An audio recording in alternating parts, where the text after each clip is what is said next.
अस्सलाम वालेकुम। Golden 120 vlog में आपको खुशामदीद कहते हैं।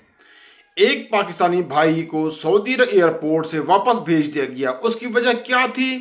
ये गलती आपसे भी हो सकती है, ये मसला आपके साथ भी पेश आ सकता है।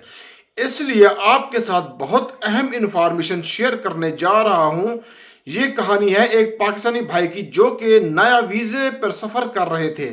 अगर तो आप छुट्टी गए थे, वापस जा रहे हैं, तो ये मसला आपके साथ नहीं पेश आएगा। हुआ कुछ यूं कि ये भाई अपना पाकिस्तान से मुकम्मल प्रोसेस करवाया, अपना वीजा लीगल तरीके से उनका वीजा लगा, किसी भी किस्म का कोई इशू नहीं था।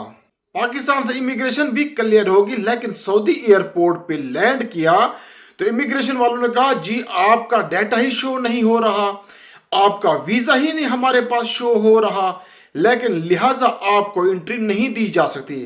सब कुछ तगदो करने के बाद भी उन्होंने कहा कि आपका डाटा जब तक ऑनलाइन नहीं आता हमारे पास, हम आपको एंट्री नहीं दे सकते। ये मसला किसके साथ पेश आ सकता है, क्या ऐसी वजह थी? दूसरी स्टोरी आपके साथ शेयर करता हूं कि ताकि आपको समझने में बिल्कुल आसानी हो, और फिर जो रीजन है मैं आपको बताऊंगा तो आपको क्लियरली समझ आ जाएगी।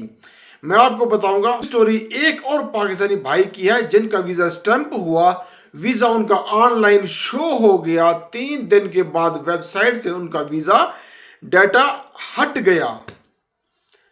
अभी वो चेक करते हैं तो उनका वीजा वहां पे शो नहीं हो रहा। उसकी वजह क्या थी? उसकी वजह ये थी कि जितने अफराद सऊदी अरब से जा चुके हैं उन पर किसी किस्म की कोई पाबंदी जब लगी होती है तो ऐसी सूरत में बाज़ औक़ात एम्बेसी आपका वीजा स्टैंप कर देती है, नया वीजा आपका स्टैंप हो जाता है। इसलिए ऐसे केसेस सामने आते हैं कि सऊदी एयरपोर्ट से उनको वापस भेज दिया जाता है कि इस बंदे का टाइम पूरा नहीं हुआ था, 3 साल पूरे नहीं हुए, या फिर उस पर इतने अरसा की पाबंदी लगी हुई थी और उसका वीजा, हालांकि एम्बेसी का काम था कि वीजा रिजेक्ट कर देते। अगर वीजा नहीं लगाना था, वीजा लगाने के बाद भी वीजा कैंसिल हो सकता है। ये है एक नया एक्सपीरियंस जो कि आपके साथ शेयर करना जरूरी था। अब इसका हल क्या है?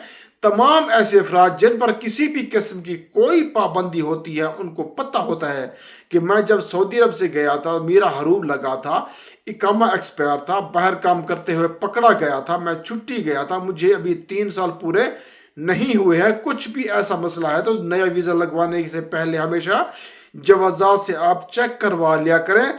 सिर्फ चंद सौ या चंद हजार रुपये बचाने के लिए आप लाखों का नुकसान कर देते हैं। अपनी दुआ में याद रखें। मिलते हैं नेक्स्ट वीडियो में। फी अमानुल्लाह।